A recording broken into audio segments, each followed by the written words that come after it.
Joining me right now is Georgia Congressman Doug Collins. And Congressman, it's good to see you this morning. Thanks very much for being here.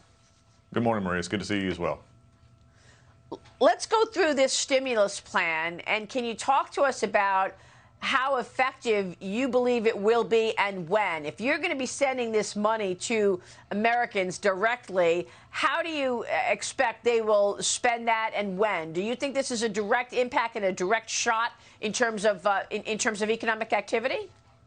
Well, it can be a direct shot if we look at it. I think this will happen fairly quickly. The Senate, of course, put out their plan last night where, they're now in negotiations with the Democrats on how they can actually go through this. There is some concern about the direct payments. I know myself and others have concern about, how it would actually be delivered, how we could get it to people, what is the delivery mechanism, and actually would it be spent to stimulate an economy in which most people are being told to stay in right now.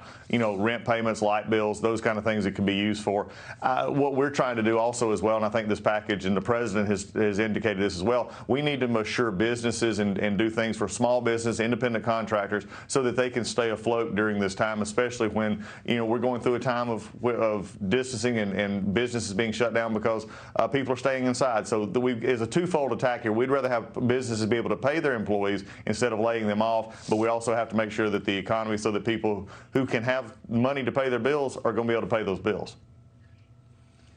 So how are they going to pay their bills? I mean, I understand these checks are a hope to give them some sort of a bridge. But Treasury Secretary Steven Mnuchin on Capitol Hill yesterday, meeting with Senate Republicans, and I spoke with him on this program yesterday. Listen to what he said about bipartisanship amid this pandemic. What are you going to do in terms of politics getting involved and the two sides can't come together and vote on this? There's a lot of bipartisan support. People are putting politics aside. This is about protecting the American economy. You had an overwhelming bipartisan vote in the Senate and the House. The Senate is here working. They're working on this next package. We were on the phone round the clock with them yesterday with Mitch McConnell and his team. I spoke to Chuck Schumer several times. I've spoken to the Speaker, even though she's not here. So I think everybody realizes there's going to be massive support for this economy on both sides of the aisle. So what's the mood, Congressman, in Washington in terms of reaching across the aisle? I know there were some Republicans that did not vote yes for this. Right, there were, and they have their reasons for that. But there is a genuine look across the aisle. This is a time in which we need to put those folks who, just like ourselves, who are out here in the economy wondering what's going to happen next. It is a genuine sense of concern. And I think there is bipartisan realization that we work for the American people who right now are nervous. They're seeing this virus, spread. They want to know what is going on. The president has showed great leadership in saying, here's the things that we're going to do and the steps that need to be taken. But also in this time, there needs to be negotiations to make sure that we're doing things that actually work and don't just make us feel better to say we're doing something. And I think that's been the biggest issue that we're having to deal with right now.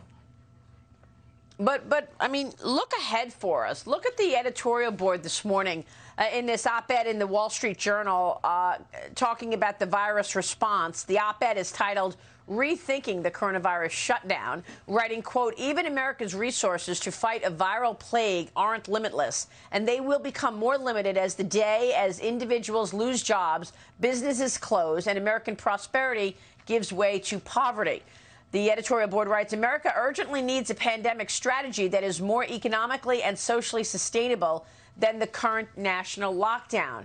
Congressman, what's your reaction to this? I mean, the bottom line is saying if this government-ordered shutdown continues for more than another week or two, the human cost of job losses and bankruptcies will exceed what most Americans can imagine. Well, it's concerning to me that we're having the very forthright description here, but also a very concerning picture. And this needs to happen in the sense that people need to understand that the way you stop this and the way you can control it is by the social distancing, is by the moving away from people, and making sure that if you're sick, you're not going out and doing the precautions you need to have. Now, I'm also in a balance as well. Our businesses have to sustain long term. We have to think of a solution right now that's not just simply saying what are we doing to help people people right in the moment, but also make sure that our business and our business community are able to come back and putting in protective measures so that our businesses can, where they can stay open. I think the president's 15-day plan this next week or so is going to show that this is working, and then we'll be able to slowly but surely get our economy back to going people back to work. This is not an easy fix. It's not an easy solution, as the administration said the other day. These are inconvenient, but at a certain point in time, that's why you're having a Congress right now and the Senate working on a unprecedented economic measure. That's why you're having, folks try to work this to get people back to work as quickly as possible. And it's why there's been a lot of focus on not just the big businesses and the businesses who employ a lot of people, but also very much the independent contractors, our farmers, our truckers, those who are out there who are bearing the brunt of this right now. The best thing people can do is do what they're asked to make sure we contain it, while at the same time looking to ways that we can help our neighbors, buy gift cards, do the things for restaurants that are hurting right now so that you can use them later. Anything we can do to keep these businesses going is what we need to be focused on, and look at it from a very serious standpoint, but also from an optimistic standpoint that we will come out of this, as the president said, and we've got to be strong when we come out of it. So you think, based on what you know today, that if we shut down for the next couple of weeks, do the social distancing, stay at home, stay away from people for a 2-week period, that perhaps we can come out of that 2-week period and start having businesses opening once again? I mean, and why is that? Is it because we're going to see this spike in cases in the next 2 weeks? What's so important about this next 2 to 3 week period?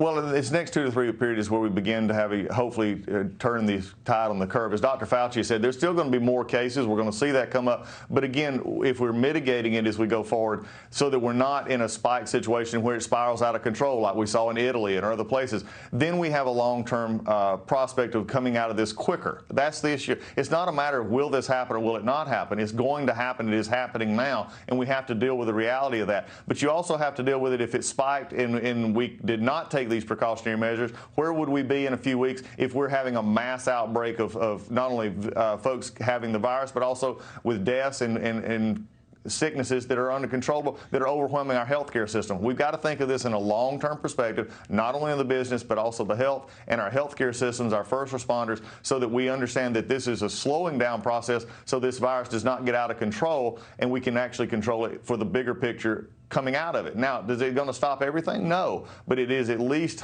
from what we can tell and from the best experts that are telling us, is that if we can slow this curve down, then we're not going to face what others have faced, where we just have a complete shutdown, and on top of that, have our healthcare systems overwhelmed as well. That's the goal that we're trying to make right now, I believe is the most important one.